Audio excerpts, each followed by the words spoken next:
Ça vous est déjà arrivé de regarder vers le ciel et de vous demander quelle merveille ce pan entier de la nature a à nous cacher?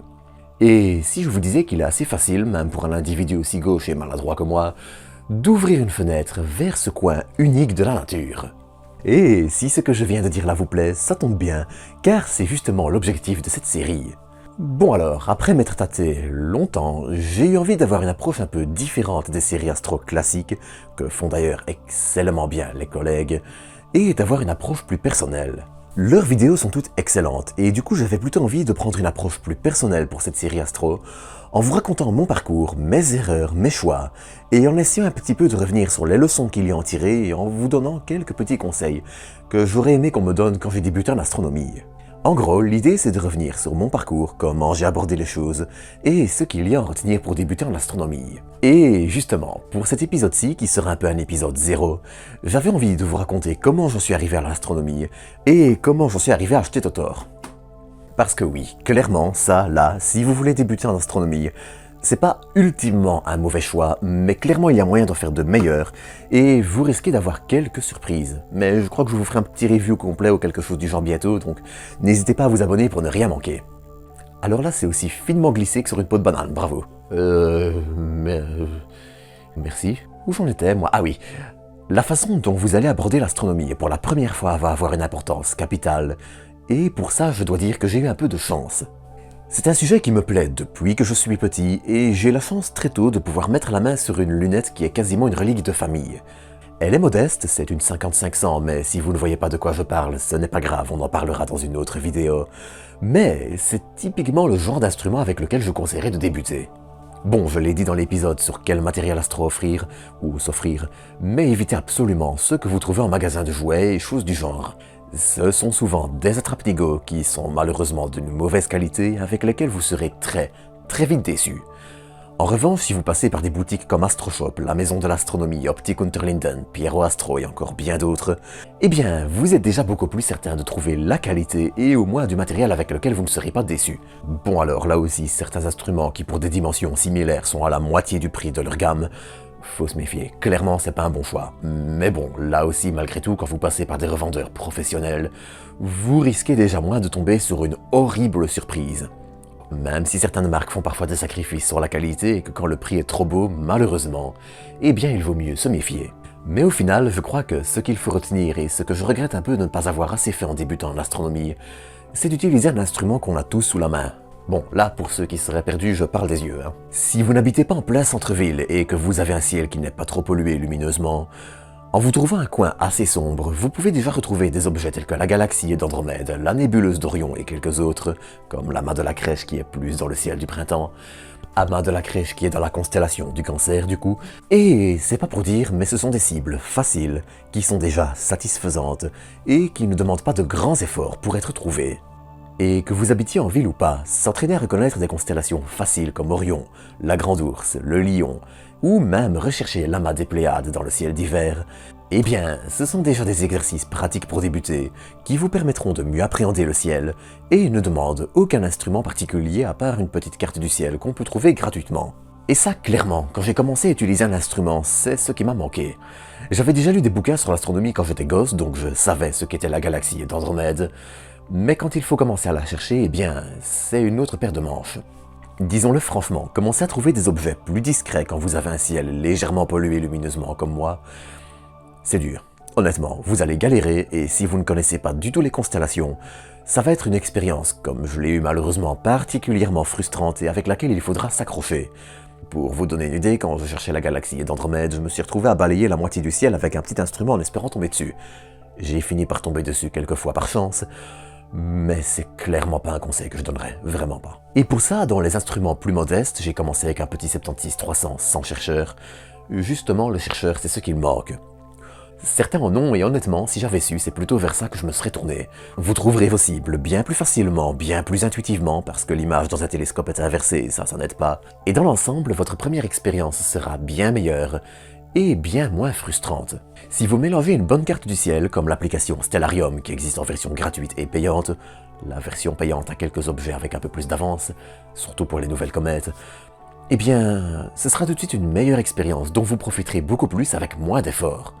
Après, C'est important, mais je ne vais pas non plus dire que c'est essentiel. J'ai appris de la manière très dure, et au final, eh bien, je me suis amusé, j'ai appris sur le tas. Et mon expérience de l'astronomie est tout sauf désastreuse. Aujourd'hui, honnêtement, j'en rigole et j'en parle avec vous, mais ça va surtout dépendre du profil de la personne que vous vouliez initier à l'astronomie ou de vous-même. Pour trouver l'objet que vous cherchez, eh bien, c'est souvent une affaire de patience, surtout quand on débute et qu'on n'a pas beaucoup d'expérience. Et même là, c'est souvent décevant. Alors, si vous commencez par la Lune, et avec laquelle j'ai commencé aussi, ça va.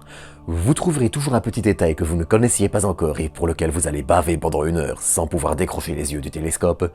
Mais une fois qu'on commence à s'aventurer dans des objets plus sombres, comme la nébuleuse d'Orion déjà, eh bien, les choses changent légèrement. Et là, je n'ai qu'un conseil, modérez, mais alors modérez vos attentes, parce que c'est aussi là que beaucoup sont déçus par l'astronomie. Quel que soit l'objet que vous allez observer, à l'exception des planètes, qui elles sont souvent très petites, eh bien, vous allez remarquer quelque chose. C'est sombre. Alors oui, bon, c'est une assez bonne idée pour le ciel nocturne, mais si on vous représente la nébuleuse d'Orion comme ça, eh bien, vous la verrez surtout souvent comme ça. Et autant ça reste saisissant à voir en vrai, je ne dis pas le contraire, autant modérer un petit peu vos attentes, ça rendra l'expérience encore meilleure, et évitera un certain arrière-goût, une certaine déception, on va dire.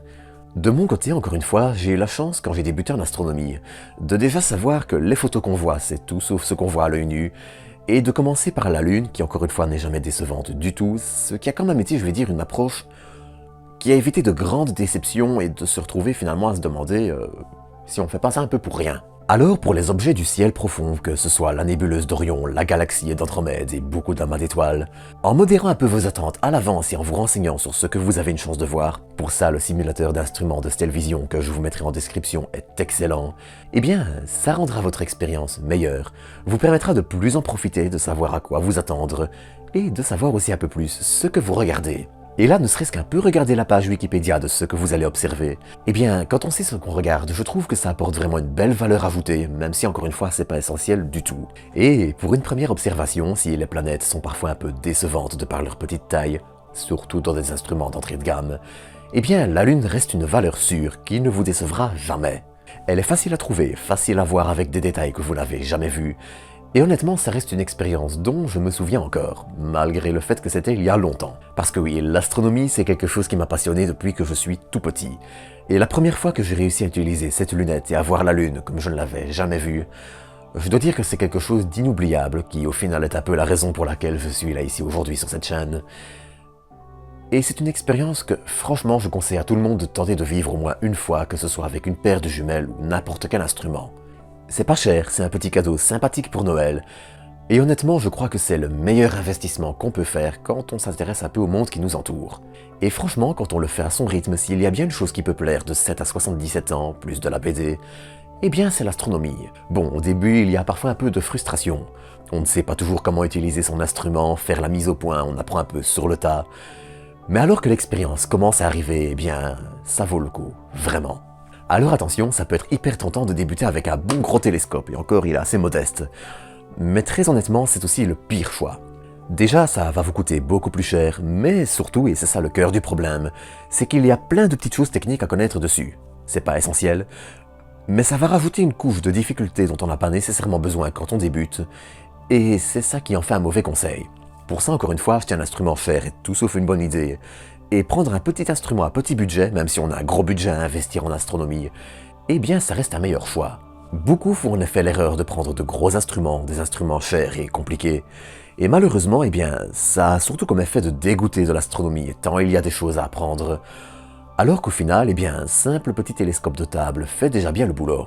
Et comme il y a déjà des contraintes de base, comme la météo, le fait de trouver un petit coin calme où s'installer où il n'y a pas trop de lampes qui gênent, et plein d'autres, eh bien ça ne fait que rajouter une couche de difficulté inutile, alors que dans l'absolu avec un plus petit instrument, vous pouvez le poser sur une table à l'intérieur, derrière une fenêtre. Bon, ça va dégrader la qualité des observations, ça c'est clair, mais encore une fois, pour des premières observations, il n'y a pas vraiment de mauvaise façon de le faire. Vous avez vu quelque chose, c'est l'essentiel. Ma première observation de la nébuleuse d'Orion, c'était justement derrière une fenêtre avec du double vitrage. Mais au final, vous êtes bien installé, vous profitez, vous vous détendez, et c'est ça le meilleur de l'astronomie. Et c'est aussi ça finalement le meilleur conseil que je retiens. Même si vous ne respectez pas entièrement les codes de l'astronomie, c'est pas grave. Amusez-vous, observez, apprenez à utiliser votre instrument, apprenez à chercher les objets. Et ça, quand on n'est pas en train de le faire dehors avec -10, mais quand on le fait dans le noir, dans son salon, bien au chaud avec un café, eh bien, c'est une bien meilleure approche. Encore une fois, l'image sera moins belle, plus trouble, et vous aurez des détails en moins. Mais c'est un sacrifice qui, je trouve, en vaut la peine. La seule chose sur laquelle je vous dirai ne le faites jamais, c'est tenter d'observer le soleil. Sans filtre approprié, sans le matériel adapté et sans les connaissances nécessaires, vous avez la quasiment certitude de devenir aveugle pour rien. Et ça, ça n'en vaut pas la peine. Observer le soleil est aussi quelque chose qui est à faire, je ne dis pas le contraire, et j'en sais quelque chose, mais ce n'est pas quelque chose qui est à faire sans prendre en compte les risques, et pour ça je crois que ce sera le sujet d'un épisode entier, parce qu'il y a énormément à dire. Donc encore une fois, vraiment, ne le faites pas sans savoir ce que vous faites. Et même là, double vérifier. En résumé, au final, le meilleur c'est de faire ça comme vous le sentez vous. Prenez votre temps, trouvez votre rythme, amusez-vous, et c'est tout ce qu'il y a à en retenir. Vous trouverez sur tous les forums astro, les articles, n'importe quoi, plein de bons conseils. Mais au final, le meilleur qu'on ne donne pas assez souvent, c'est de le faire à son rythme, à sa façon, et en s'en foutant que ce soit idéal ou pas. Observez la lune, les planètes, testez les limites de votre instrument, les objets les plus sombres que vous pouvez distinguer avec votre ciel à vous. Et au final, que ce soit optimal ou pas, vous aurez probablement appris bien plus et en observant bien plus qu'en tentant de le faire de la meilleure façon possible dès le départ. À partir du moment où vous savez faire la mise au point de votre oculaire et que vous vous amusez, eh bien, c'est l'essentiel. Bon, après, il faut aussi une météo clémente. 3 mois.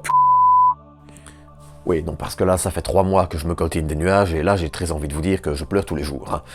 Et puis qui sait, peut-être qu'un jour l'envie de faire de la photo vous viendra. Et là aussi, c'est quelque chose d'extrêmement simple que vous pouvez faire avec même un téléphone.